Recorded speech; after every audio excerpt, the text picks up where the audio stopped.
Cast! Estamos aqui para mais um vídeo no canal e hoje eu vou dar minha opinião sobre Roger Waters. O Roger Waters é aquele que quis tretar, né? Quis tretar entre aspas, né? Ele falou uma coisa em que a família Osborne não gostou, tal.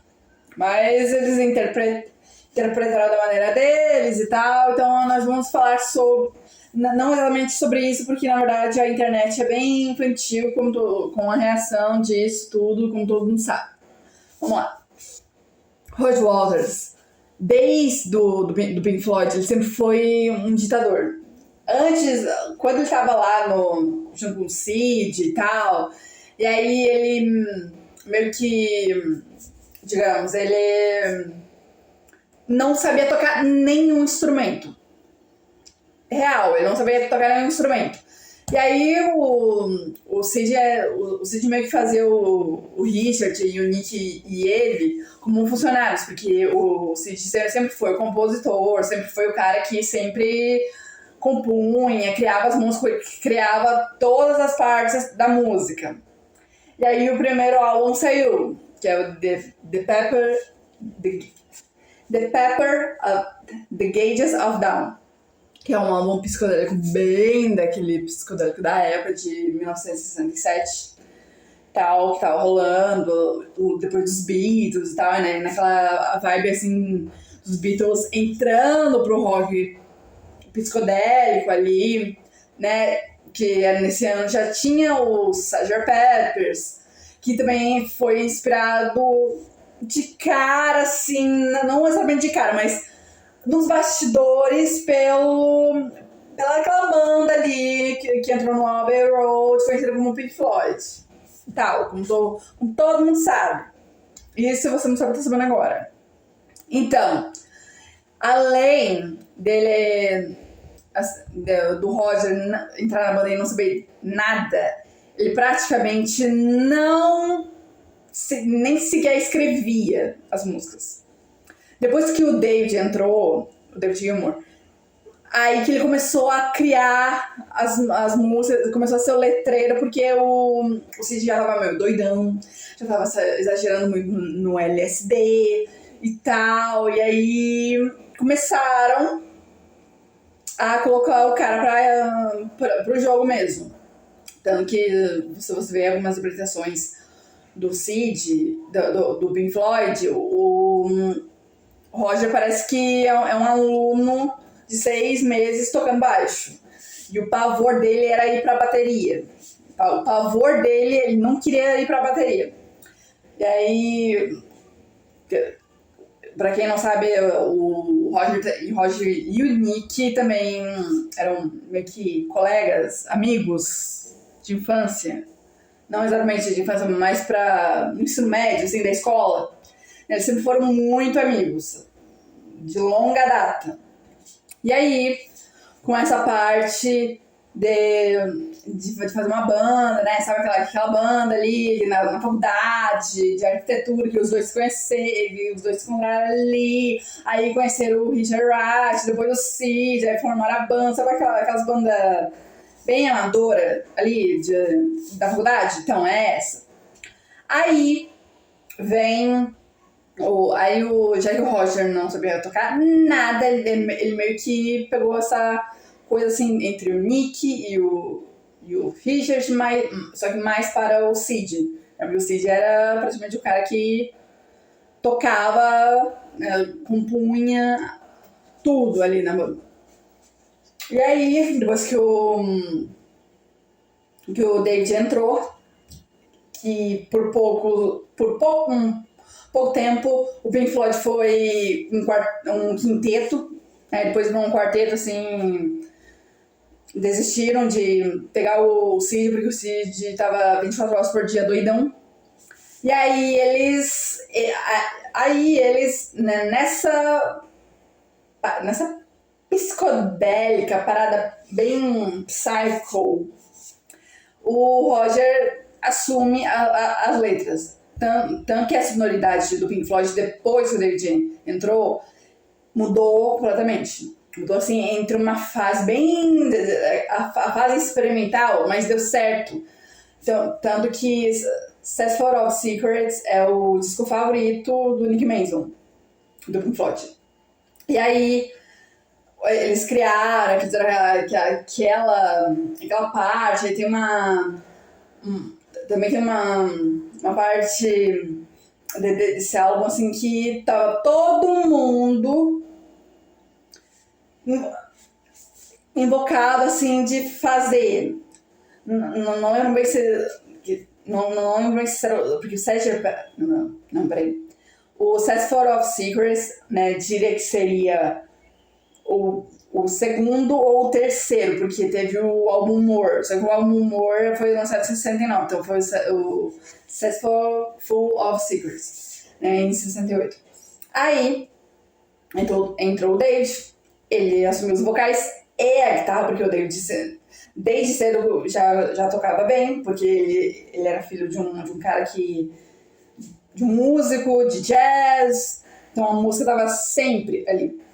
Mas, voltando aqui no Roger, o Roger tem um passado sombrio, né, que o pai dele morreu na guerra, e aí ele traz essa coisa assim da guerra na vida inteira dele, nos álbuns, nas letras. Aí nessa parte em que o David coloca a sonoridade, né, o brilho dele, né, o dom dele, o Roger fica com as letras. E aí todo mundo ali também tem uma parte, tá? Aí o Richard Wright tem uma parte, tem a parte do teclado e do piano, e algumas letras também, mas é mais pra a parte dele do teclado. Melhor aqui, já que ele é o tecladista. E aí o Nick continua na bateria, o próprio baterista, e o Roger, ele meio que começa a pegar a manha do baixista, de realmente estar ali focado no baixo. E aí, depois de um tempo, ele já pega, assim, depois de um tempo, ele já pega de cara. Aí, passando uns anos, sim, o Roger e o David já foram amigos. Já, sim, teve uma época em que eles eram bem juntos, bem unidos, estavam sempre conversando sobre coisas novas. O período, digamos, do Other Mother, que é o disco que todo mundo da banda odeia, porque não tem, digamos, não tem nem contexto, nexo nisso, mas eu acho o disco legal. Aí entra o Meryl, que aí, pra quem não sabe, o álbum More, né, é a trilha sonora de um filme e tal, e aí tem uma que é um álbum longo, mas a capa é bem legal, porque cada parte é eles fazendo uma posição diferente, mas é sempre eles, é bem legal. E aí também tem um disco antes, acho, do Mellow, ou depois. É que tem aí o Mellow, que é o meu disco favorito, e do Roger Waters, e do David Gilmour, e do Nick Mason, e, assim, do Richard Wright, não, o Nick Mason, ele mais é do Cesspool of Secrets, que também é o nome da banda dele, da atualidade. O Nick continua tocando bateria. E aí, o Roger, ele meio que, já que ele ficou com as letras e o David ficou com a sonoridade, ele pensou assim, vou ir pra sonoridade também. Só que aí entra o quê? Dinheiro. E aí entra a parte do The Dark Side of the Moon. Aí tem aquela coisa assim, o Roger, ele queria o som cru, sem efeito. E o David queria o som úmido, com bastante efeito, bastante coisa, bastante barulho, a estratégia ali sonora. E aí eles tiveram muitas discussões, até chegar ao final, ali pra gravar, estavam discutindo ali. Aí foi lançado o The Dark Side, foi um sucesso em 1973 e tudo mais. E aí nessa época é que as coisas começaram a azedar pra eles. Só que o Roger, ele começou a ser um ditador dentro da banda. Pelo fato assim, eu fiz isso, eu sou letreiro, mas eu também compus a minha parte nessa música. Então eu quero meus royalties. Eu quero esse direito. Quando entra o dinheiro na jogada, aí é que o bicho pega. Porque aí acabou a amizade, acabou a parceria, dependendo da pessoa. Entendeu? Porque se for no caso do Roger, foi exatamente isso. Aí anos se passam, o Wish You Were Here, os bastidores, digamos, foi legal, teve a aparição do Cid e tal, todo mundo sabe. E aí o álbum, ele mudou, a sonoridade mudou completamente. O Shine On Your Crazy Diamond era bem diferente da que a gente escuta no álbum do agora. E aí depois disso vem o Animals. E aí o Animals, assim, aí sim que pegou de verdade. Aí o bicho pegou mesmo, porque tem uma música que é a Dogs, ou a Sheep, acho que é a Dogs, que tem uma parte dela em que ela, porque é bem longa essa música, 17 minutos, 17, tá? Mas a trajetória dela é maravilhosa. E aí o Roger, ele compôs essa música mais a música que finaliza, que seria, digamos, a quinta música. Mas na verdade são 4. Mas já que ele pegou a primeira música e colocou como no início e no fim, ele nos royalties, na hora de receber, ganhou a mais que os outros, por conta de compor mais. Aí o David ficou pé com isso. Só que aí teve que aceitar porque o álbum, né, já tava sendo lançado. Aí tem os bastidores e tal, e também tem o vídeo no canal em que eu falo sobre analisando álbuns do Animals, do Pink Floyd. Vão lá e vejam, deixem o like, comentem, tá? E aí chega no The Wall. The Wall, assim, aí sim que ele pegou pesado ali de ser ditador. Porque ele sempre foi um cara que, assim, o Roger Waters, pode acusar ele de qualquer coisa, mas o cara dá o sangue pra trabalhar. Então ele fazia o negócio bem feito, ele queria tudo perfeito, só que tudo do jeito dele.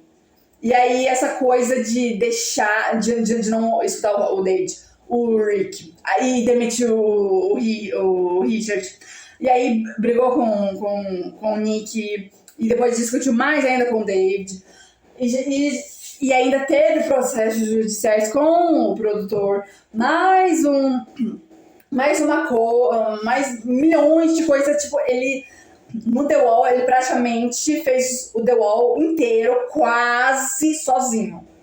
E tem 3 músicas, que é a Comfortably Numb, a Run Like a Hill e a Young Lost, que foi o David que fez, que criou. Aí o resto foi tudo Roger. Tudo que saiu da cabeça dele. Aí todo mundo acha, é a segunda obra-prima do Pink Floyd. Não é. Essa é a obra-prima do Roger Waters. Quase inteira dele, porque a maioria foi tudo ele que escreveu. E aí veio o The Final Cut, aí foi ele mesmo, aí foi tudo ele. A única participação foi do David nos vocais e na guitarra. Não teve turnê do The Final Cut, porque eles já estavam no saco cheio de ganhar ordens do Roger. E o Roger, nessa parte aí, ele já começou a ser bem chato. Aí todo mundo começou a perceber que ele queria mais e mais. Quando vem dinheiro, a pessoa quer mais, sabe? E aí ele tinha um projeto pra carreira solo.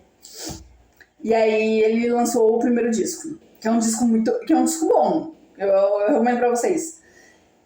E aí, digamos, ele começou a fazer exatamente o que ele queria fazer, que não dava, entre aspas, pra fazer no Pink Floyd.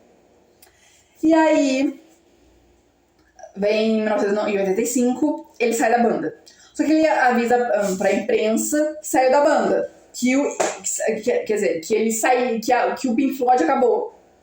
Só que aí, em momentos antes, ele tinha conversado, acho que um dos três, e que um dos três queria voltar, não sei se era 85 ou 86, ou 87, posso estar meio enganada nos anos, mas quando ele recebeu a notícia de um dos três, em que o Pink Floyd continuaria sem ele ficou, assim, uma fera. Aí ele foi pra imprensa e disse que o Pink Floyd tinha acabado.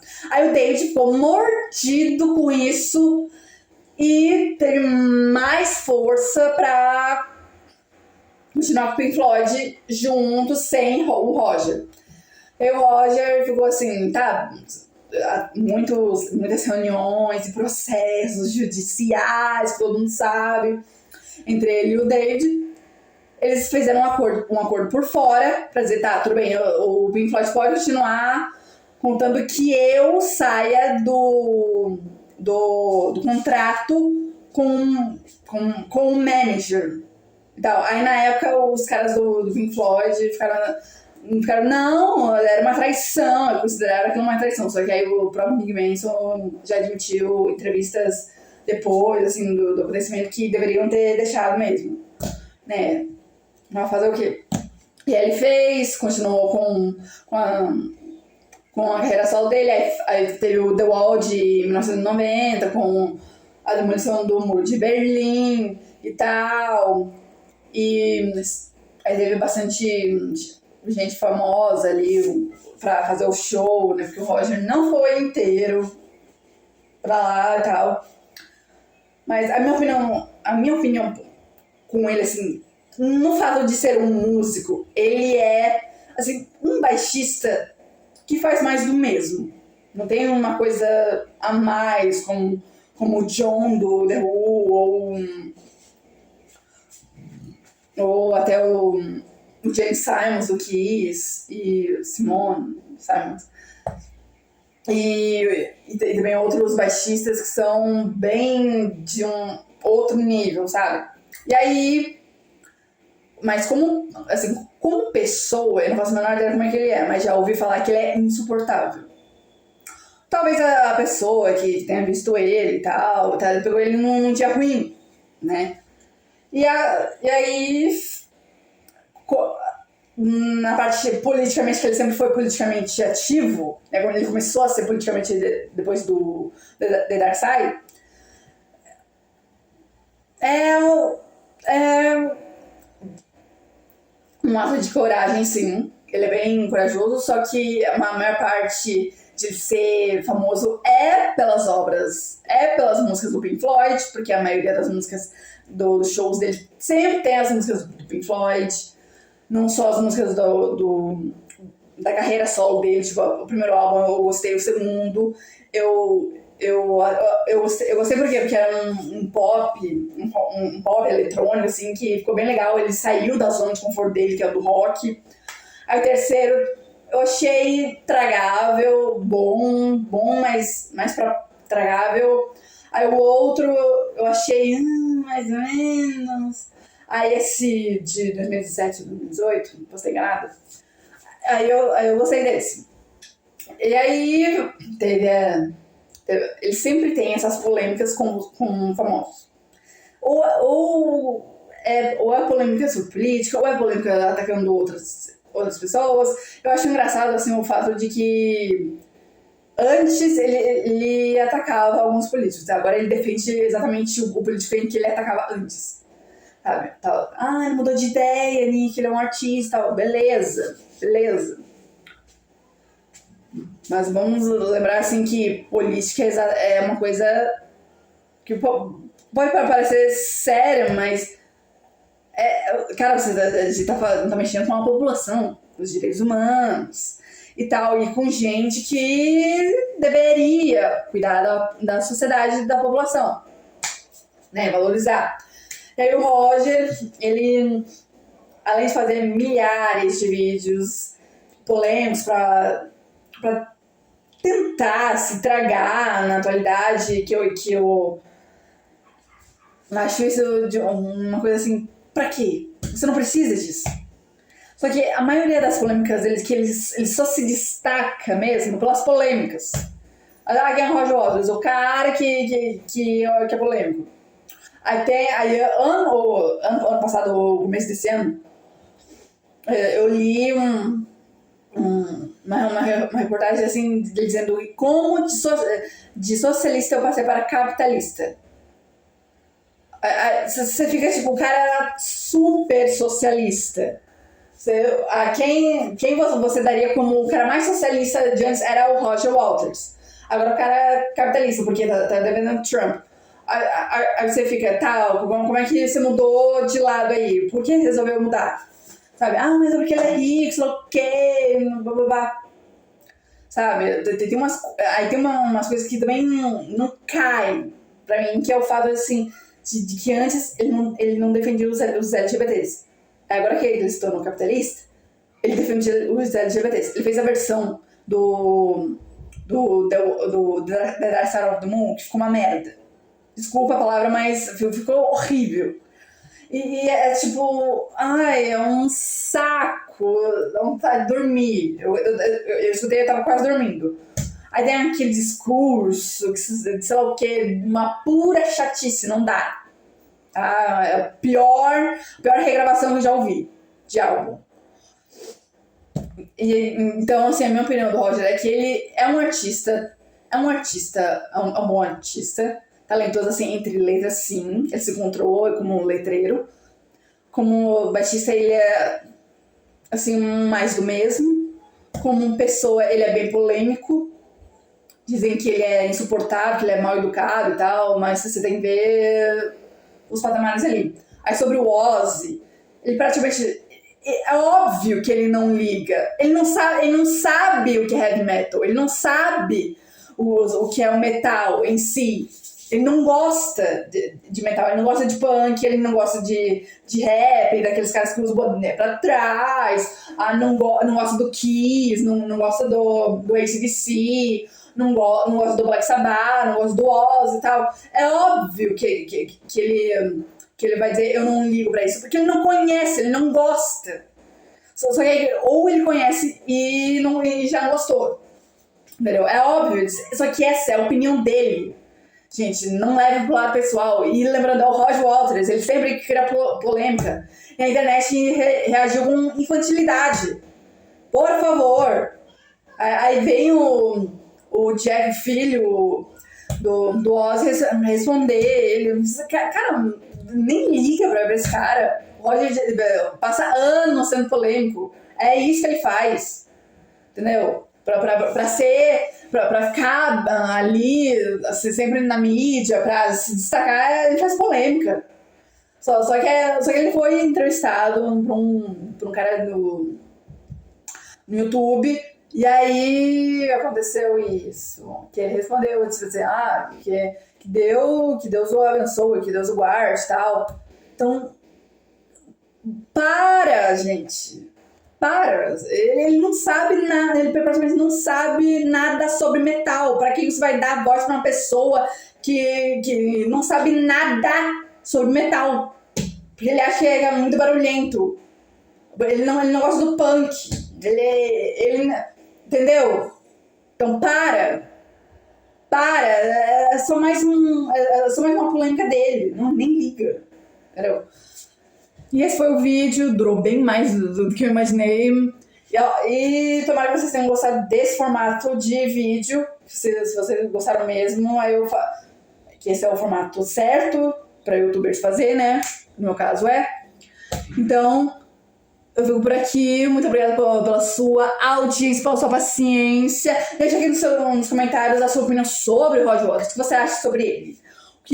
Tem curiosidade sobre esse artista em que eu poderia dizer aqui no canal, ou histórias? Deixa nos comentários.